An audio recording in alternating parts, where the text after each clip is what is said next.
കുടിക്കാൻ പൈപ്പിലും വെള്ളമില്ല, കുറെ കെറ്റിലും വെള്ളമില്ല. കഥയൊക്കെ സ്റ്റോക്ക് അല്ലേ? എന്താണ് അതിന്റെ മുഖത്തൊരു വാട്ടം? What is the problem? അതെന്താ ഞാൻ അങ്ങനെ ഒരു എക്സ്പ്രഷൻ? ഇല്ല, എന്ത് കഥയുണ്ട് സ്റ്റോക്കാ. കവി എന്താ ഉദ്ദേശിച്ചത്? തെളിച്ച് കൊറേ സത്യം എന്റെ കഥയൊക്കെ തീർന്നു, എന്റെ സ്റ്റോക്ക് തീർന്നു. നീ ഇതുവരെ രക്ഷപ്പെടില്ലേ? നാട്ടുകാരുടെ ബുദ്ധിമോശം കൊണ്ട് ഇങ്ങനെ നീണ്ടു പോണ്. അതുകൊണ്ടാണ് ഇന്റർവ്യൂന്ന് ഒരു ഗ്യാപ്പ് എടുക്കാന്നൊക്കെ തീരുമാനിച്ചത്. എനിക്ക് മടുത്തു. ശശിയെ ഈ എന്നാണ് ഈ പറയുന്നത്? മോനെ, എന്താണ് നിന്റെ പ്രശ്നം? പക്ഷെ ഇപ്പോഴും ആളുകൾക്ക് ആരും സിനിമ കാണാൻ വരുന്നില്ല.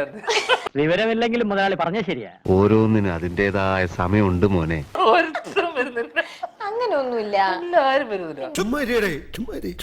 സർവ്വമാന്യനാണ്, ഒരു അന്തസ്സുണ്ട്, കുഴപ്പമില്ല, ശരിയാവും. അപ്പൊ അവര് പറയും എന്നാ പിന്നെ നീ ആദ്യം നല്ലൊരു സിനിമയടാ എന്ന് പറയും. നല്ല സിനിമ വരണ്ടേ? ഞാൻ നിസ്സഹായനാണ്. I am helpless. ഇതിനാണ് അവനവൻ പാരാന്ന് പറയുന്നത്. എന്തോരം സിനിമകൾ ഇറങ്ങാനുള്ള ഇറങ്ങാനുള്ള നല്ലതൊക്കെയാ. എനിക്കിതൊക്കെ ഒരു ത്രില്ലായിട്ടാ തോന്നുന്നത്. ജീവിതത്തിൽ എന്തെങ്കിലുമൊക്കെ ഒരു തമാശയൊക്കെ വേണ്ടേ? പറയുന്നില്ല. അല്ലേ? നല്ലോണ്ട്. പോടാപ്പാ, വെറുതെ ഡയലോഗ് അടിക്കണം. കുറെ നാളായല്ല സീനിൽ വന്നിട്ട് ഇതുവരെ ഒന്നും തെളിഞ്ഞു കണ്ടില്ലല്ലേ?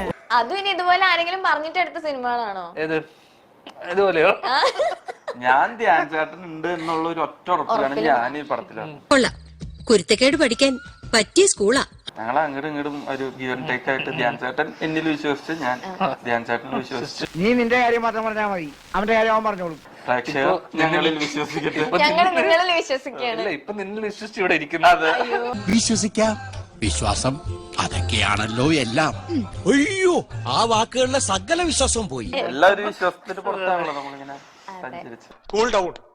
ഏത് പട്ടിക്ക് ഒരു ദിവസം ഉണ്ടെന്നല്ല പറയാറ്, അതുപോലെ സാറിനുണ്ടാവും ഒരു ദിവസം. അപ്പൊ നിങ്ങളുടെ ക്യാരക്ടേഴ്സ് ഒക്കെ എങ്ങനെയാ? ഡോക്ടർ ആയിട്ടല്ലേ ചേട്ടൻ വരുന്നത്? അങ്ങനെ സംഭവിച്ചു പോയി തങ്കച്ച. ഈശ്വര, ഇവിടെ ആരില്ലല്ലോ ഇതൊന്ന് പറഞ്ഞു ചിരിക്കാനായിട്ട്. എന്തൊരു സംശയമുള്ള പോലെ ചേട്ടൻ ഡോക്ടർ ഡോക്ടർ ആയിട്ടൊക്കെ. തന്നെയാ. നീ ഉണ്ടായിരുന്നു കേട്ടാ. എന്നോട് ഇതൊക്കെ പറയണം അല്ലേ?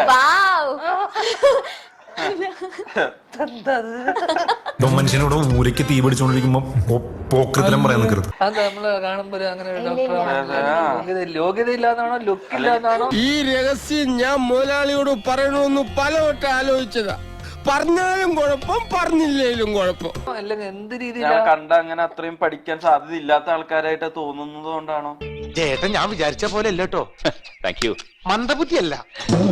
അല്ലല്ല, ധ്യാൻ ചേട്ടൻ എങ്ങനെയുണ്ട്? ഡോക്ടറായിട്ട് എങ്ങനെ തോന്നി? സ്വയം തോന്നിയതല്ല, ആ ഡയറക്ടർക്ക് എങ്ങനെ തോന്നിയെന്നുള്ളതാണ്. താനിടക്കിടക്ക് എനിക്കെട്ട് വെക്കണുണ്ടേ, എല്ലാം കൂടെ ഞാൻ അങ്ങാട്ട് തരും, അറിഞ്ഞില്ലെന്ന് വേണ്ട. കാരണം ആരെങ്കിലും ഡോക്ടർ വിളിക്കുന്ന സമയത്ത് നിന്നെ ആയിരിക്കും. ആ രീതിയിലാണ് ഞങ്ങൾക്ക് തന്നെ ഒരു വിശ്വസിക്കാനുള്ള ഒരു ബുദ്ധിമുട്ടുണ്ടല്ലോ. കൊച്ചുപറമ്പിൽ നാരായണ മകൻ രവീന്ദ്രൻ തന്നെയാ വിളിക്കുന്നത്. നമ്മൾ ഡോക്ടറാണെന്നുള്ള സാധനം അത് ബുദ്ധിമുട്ടുണ്ടായിരുന്നു. സത്യമായിട്ട് എനിക്കുണ്ടായിരുന്നു. നിങ്ങളൊക്കെ ഈ എനിക്ക് തന്നെ എന്നെ വിശ്വാസമില്ല. ചോര കാണുമ്പോ പേടി അങ്ങനെയൊക്കെ ഉണ്ടോ? ലാസ്റ്റ് ബാക്കപ്പ് ആയ ദിവസം ഇവനെ പിടിച്ചടിച്ചപ്പോ കുറച്ച് ചോര വന്നു. ഇത് മനഃപൂർവ്വം കരുതിക്കുട്ടി എന്നെ കരിവാരി തേക്കാനുള്ള ശ്രമമാണ് സർ. അടിച്ചോ? ആര്? നന്നായി അഭിനയിക്കുന്നു. പ്രൊഡ്യൂസറും കൂടെ പിടിച്ചടിച്ചു, അപ്പൊ ചോര കണ്ടു. അല്ല, അങ്ങനെ സംഭവിച്ചു കാണൂ.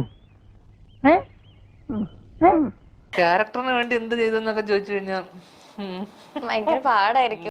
സുന്ദരേശന് ഭയങ്കര ഹ്യൂമർ സെൻസ് ആണല്ലോ. അത് നല്ല അടികൊള്ളാത്തതിന്റെ.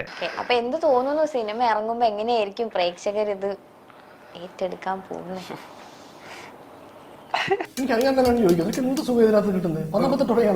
അതൊക്കെ ഗോപാലകൃഷ്ണൻ ഒരു നമ്പർ അല്ലേ? ഇത് എന്റെ ഒരു നമ്പറാ. കാണിക്കുന്നത് അതിൽ വേണ്ട തെണ്ടി. ധ്യാൻ ചേട്ടൻ ഇനി കൊറേ ഡോക്ടർ റോൾസ് ഒക്കെ വന്ന് എന്ത് ചെയ്യും? എനിക്ക് വരൂല ഇത് കണ്ടു കഴിഞ്ഞാൽ. പറ്റുന്ന പണിക്ക് പോയാ പോരെ. ഈ പടത്തിൽ ആകെയുള്ള പ്രശ്നം അതാ, ഞങ്ങള് ഡോക്ടേഴ്സാന്ന് പറഞ്ഞാൽ കഴിഞ്ഞാൽ തന്നെ ആരെങ്കിലും വിശ്വസിക്കും. സാറേ, എന്റെ ഷോട്ട് എപ്പോഴാണ്? ആദ്യമായിട്ട് അഭിനയിക്കണേ ഒരു ടെൻഷൻ. ഇതെന്താടാ ശവപ്പെട്ടി എണീറ്റ് വന്നതാ? ഇല്ല, ഞാൻ വിശ്വസിക്കും, നിങ്ങളും വിശ്വസിക്കണം. എന്നെ നമ്പി നീ ഇവിടെ നിൽക്കണ്ട. തീർന്നില്ലേ? എവിടെ തീർന്നില്ലേ കഥ? ഏത് നേരത്താണാവോ നീ എന്നെ മന കയറ്റിയത്? സോറി, അറിഞ്ഞോണ്ടല്ല, മനഃപൂർവ്വല്ലേ. നിങ്ങള് ഡോക്ടേഴ്സാണ് ഈ പടത്തിൽ. അല്ല, എന്നോട് ആദ്യം കഥ അപ്പൊ അതാണ് സസ്പെൻസ്. ഇത് പിടിച്ചേ സ്വന്തം പറയാൻ എന്റെ കയ്യിൽ ഇത് മാത്രമുള്ളടാ. എന്നെ വേർബോഡി ആയിട്ടെങ്കിലും ജീവിക്കാൻ അനുവദിക്കടാ. എന്നാ പിന്നെ വരാനുള്ളത് ഏതെങ്കിലും ഓട്ടോ പിടിച്ചു വരും മുമ്പ് ഞാൻ പോട്ടെ.